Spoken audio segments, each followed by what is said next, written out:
ওই একাধিক বিয়ের যে ওয়াজ করে না মোল্লা, এই মোল্লার কথা শুনে আবার একাধিক বিয়ে করতে যাইয়েন না।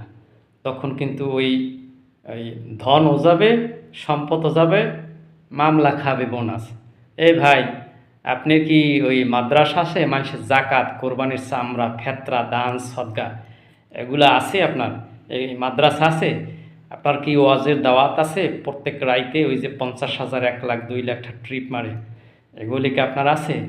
যদি আপনার না থাকে ওই মোল্লার ওয়াজ শুনে আবার ওই একাধিক বিয়ে করতে পারেন। ও মোল্লা আপনাদেরকে উল্টো বুঝাইছে, ভুল বুঝাইছে, বুঝছেন? কোরআন মজিদে সূরা নিসায় যে আয়াত আসছে সেটা হচ্ছে এই রকমের, তোমরা তোমাদের অধীনস্থদের মধ্য থেকে বিয়ে করে 1 জন, 2 জন, 3 জন, 4 জন, তবে ইনসাফ করতে না পারলে একজনই বিয়ে করতে হবে। 1 জন বিয়ে করাই হচ্ছে উত্তম। ওই মোল্লায় তো মনে করেন যে ওই সারাদিন শরীরের মধ্যে শুধু তেল, ওই যে আল্লাহ রাস্তি গোস্ত খায়, আবার টাকা পায় ফ্রি।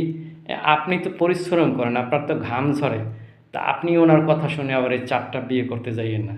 তাহলে কিন্তু ওই যে ধন সম্পদ সব হারাইবেন।